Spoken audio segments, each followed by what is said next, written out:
Nesse primeiro vídeo aqui, eu vou mostrar como é que é essa tela inicial do software, as funções que tem aqui e como que faz o cadastro de um trabalho.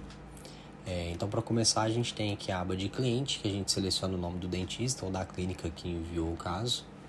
Vou colocar aqui Henrique Testes.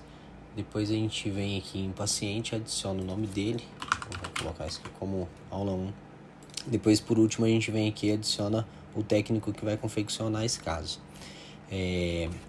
A gente, depois dessa etapa, a gente passa para a etapa aqui de marcar qual que é o elemento que vai ser feito. Só que tem um detalhe, se a gente tentar clicar direto aqui em cima de algum dente para poder selecionar ele sem fazer essa primeira parte aqui de cadastro, o software não me deixa fazer isso, sabe? Não deixa pular a etapa. Então tem que seguir essa etapa aqui primeiro de fazer o cadastro, depois selecionar o dente. E aí, feito isso, a gente vai clicar aqui em algum dente que ele vai abrir essas opções aqui, ó. Então aqui a gente tem as opções de restauração, são separados por grupo. Aqui a gente tem primeiro o grupo das coroas e os copings. Depois a gente tem o grupo dos pônticos, que são os elementos suspensos, né, que não tem uma estrutura por baixo. Aqui a gente tem o grupo dos restaurados e facetas. A gente tem o grupo dos enceramentos, para fazer um enceramento de coroa, um enceramento reduzido, um pôntico. Depois tem a parte de removíveis, que a gente não vai mexer com isso. A parte de barras a gente também não vai mexer. Por último, a gente tem aqui opções de antagonista, de às vezes tirar um dente, né, que o paciente não tem esse dente, que a gente vai tirar ele, não fazer no caso completo, enfim. Então vamos selecionar aqui a parte de coroa anatômica, que é um trabalho que a gente vai fazer mais, que é uma coroa simples sobre dente, né, um preparo em cima de um dente, e aí vem com a peça. Normalmente a gente faz de Emex. É importante que a gente selecione o material correto que vai ser utilizado para fazer, porque cada um deles tem parâmetros diferentes depois nas próximas etapas. Então, como a gente vai fazer muito caso de Emex, vamos iniciar aqui com uma coroa de Emex para ficar mais fácil. Aí no Emex a gente marca esse daqui, ó, de silicato de lítio, esse bloquinho roxinho aqui, que a gente vai usar para fresar depois. Então a gente marca ele aqui. Aqui abre opções. Essas opções aqui a gente vai usar para alguns tipos de trabalho. Para esses casos simples assim, não. Mas aí tem um tipo de implante, se for algum trabalho de coroa sobre implante. Se a gente tiver algum escaneamento adicional, ou ter feito um escaneamento de algum enceramento, se é um caso de facetas, por exemplo, que a gente faz um enceramento diagnóstico antes, a gente pode fazer o escaneamento desse modelo que foi encerado, e aí jogar ele aqui como uma referência para a gente seguir o enceramento diagnóstico, né? Às vezes o paciente já gostou do projeto que foi feito, né, do planejamento do caso dele, a gente consegue usar ele aqui para tentar copiar. Gengiva separada, quando a gente faz os casos de implante, a gente faz o escaneamento capturando só o implante e faz um escaneamento capturando aí um modelo com gengiva artificial. Então a gente adiciona a gengiva separado.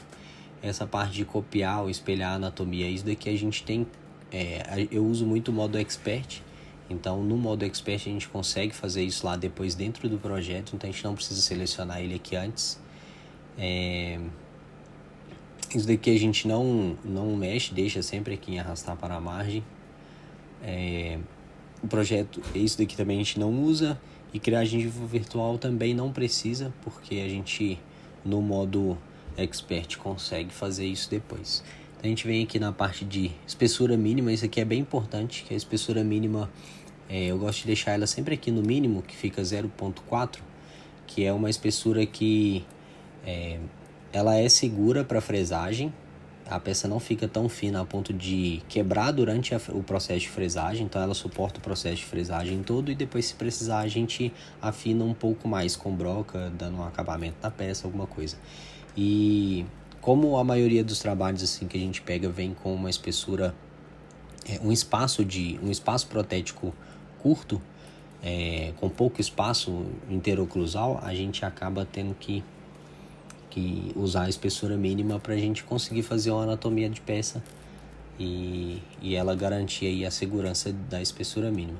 O espaço para cimentação é bem importante a gente manter um padrão, por conta da peça não ficar, se esse espaço de cimento for muito grande aqui, um número alto, a gente perde estabilidade da peça, né? Ela encaixa e ela fica solta ali, fica basculando no preparo. Se a gente deixa ela muito pequena, assim, né? Sem espaço para cimentação, a gente desadapta a peça, ela vai ficar batendo ali e não encaixa, né? A gente perde a passividade da adaptação. Então eu gosto de trabalhar com esses números aqui, estão funcionando bem para mim, mas pode variar de acordo com o trabalho. E aí, feito isso, selecionando a coroa e o material aqui, mexendo aqui na parte de espessura e espaço de cimentação, a gente dá um ok.